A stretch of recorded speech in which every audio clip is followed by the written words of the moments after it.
kids, fun fact. We have these rocks outside our house. See them? And this one over here likes to eat them. Copper, what do you have to say for yourself? He's got nothing.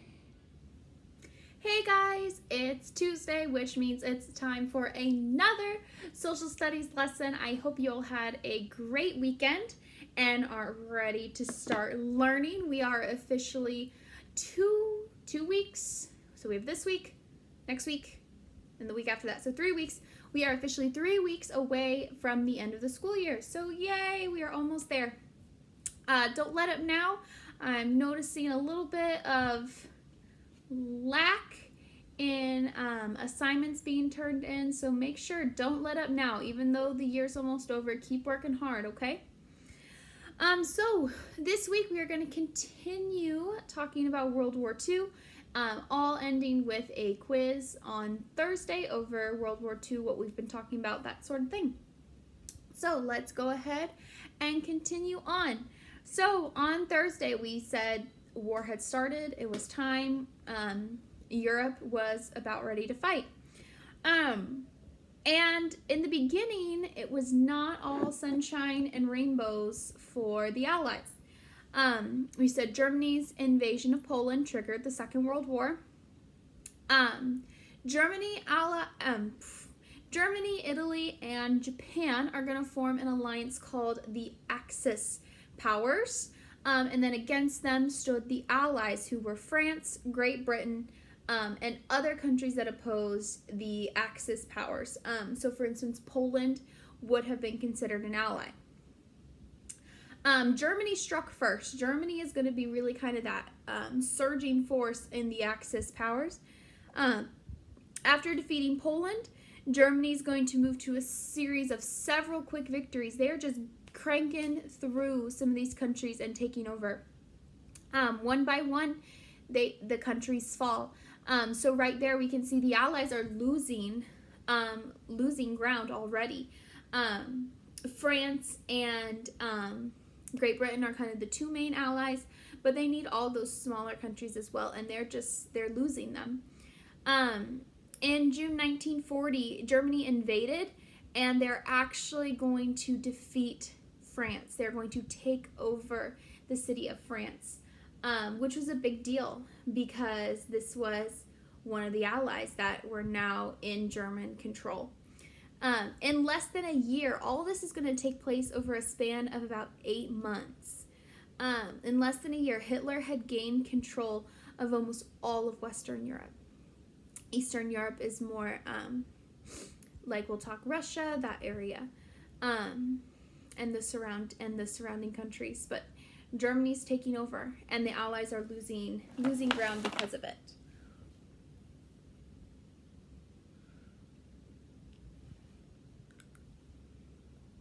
Come on.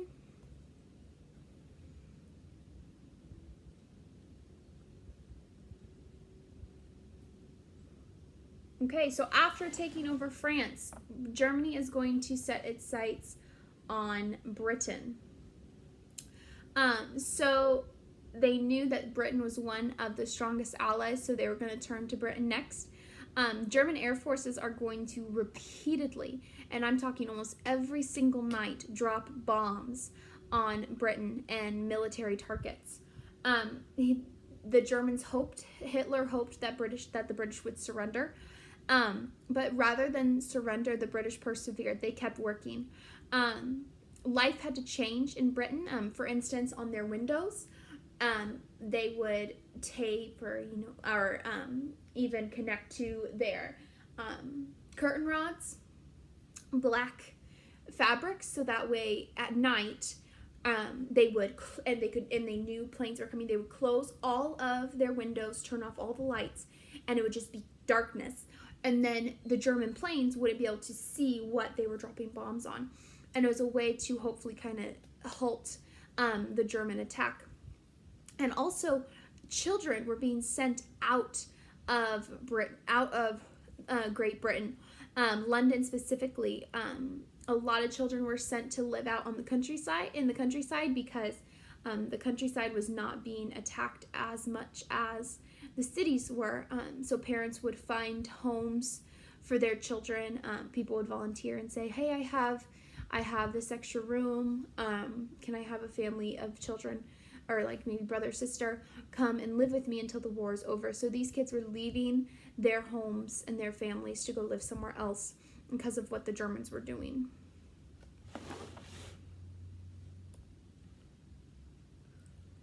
So to continue on, I skipped. Again, the Allies, early in the war was not a good time for the Allies. Unable to defeat Great Britain, the Axis powers turn their attention elsewhere, because Great Britain says, nope, we are not going to give up.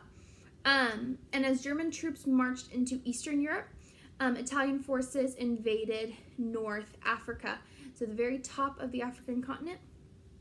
By the end of 1941, Germany had invaded the Soviet Union, and Japan had attacked the United States at Pearl Harbor. So there's actually going to be a time in the war when the Soviet Union or Russia will actually leave the Axis powers because Germany turned on them, and this is going to be the start of that.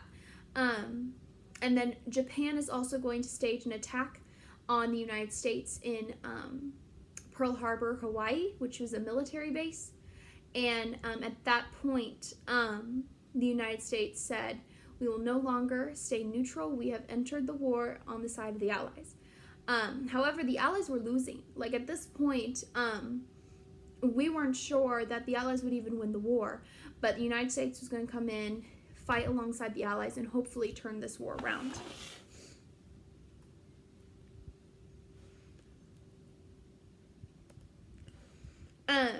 And sadly, the Allies losing ground in the war is not even the saddest part of the situation. One of the most horrifying aspects of the war was the Holocaust. And the Holocaust was the attempt by the Nazi government during World War II to eliminate Europe's Jews. The Germans believed that they were a superior race, that they were better than everyone else, and they believed that it was their mission to destroy these lower or inferior races, especially the Jews. Even before the war began, back when Hitler was taking over Germany, the Nazi government began restricting the rights of Jews and others in Germany. Some professors, some doctors, these weren't just Jews, but Jews received the brunt of this treatment. For example, laws were put into place to restrict Jews from holding government jobs or even attending German schools. Jewish children have to attend their own schools. They couldn't, they could not attend school alongside German children.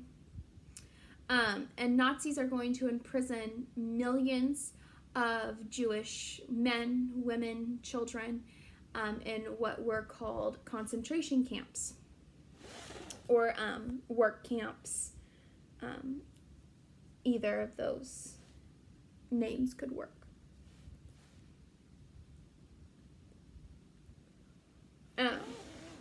Thousands of Jews are going to try to leave Germany to escape the persecution, but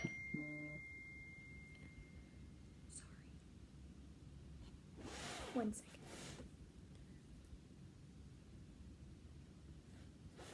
Just got an email. I gotta answer it.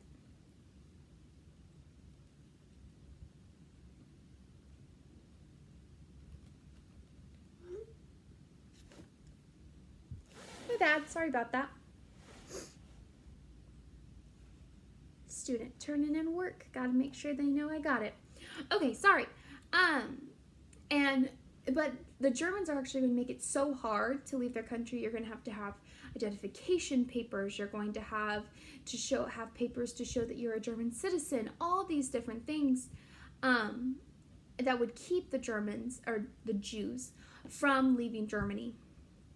And Germany's expansion, like I said, they're expanding into Eastern Europe, and it's going to bring even more Jews under Hitler's control, and that means the persecution is just going to continue to spread. Because of this, this spread of Hitler's control, in 1942, Hitler's government orders the destruction of Europe's entire Jewish population. And he's going to do that by creating these work camps, these concentration camps. And in these concentration camps, they would use mass executions in the form of gas, the gas chambers. They would put about 100 people in a chamber at a time. No, they didn't know what was going on, and within minutes, these people were dead. The Nazis used mass executions and death camps like the one in Auschwitz, Poland, to murder over 6 million Jews. At the end of the Holocaust, 6 million. And I know some of you are probably thinking, why didn't the German people try to stop this from happening? And they did. There was a resistance. The Nazis did face some pushback from this.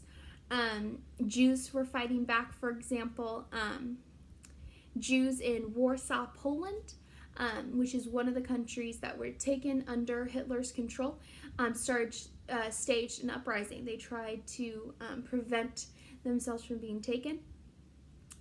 And some Europeans are even going to try and keep Jews from being taken by the Nazis. One example, Oskar Schindler was a German businessman, and he saved Jews by employing them in his factories. So in his factories, he would hire these Jews kind of under the table sort of thing. So you could stay here, you can hide here, and you work for me. However, most Jews were unable to escape. And so a lot of people get really mad at the German people and say, why did they let their government do this? You have to think a lot of these regular people were terrified. They knew some of what was going on, and they didn't want it to happen to them, so they were so scared. And just to kind of give you an idea of what 6 million looks like, up here is, and this isn't anywhere near the 6 million, but these piles are in a museum, and it's shoes that were taken from Holocaust victims. So every pair of shoes in there was one person. By the time the Nazis were defeated, they had killed over 2/3 of Europe's Jews and several million non-Jews. So Hitler's also going to target doctors, professors, any thinker really that could go against his Nazi government. And that is where we are going to stop for today.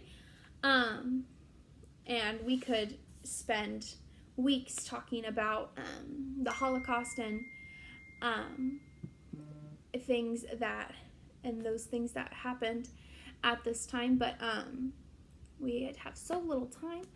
I wish we could spend more time talking about it, understanding it, but we do have to move on.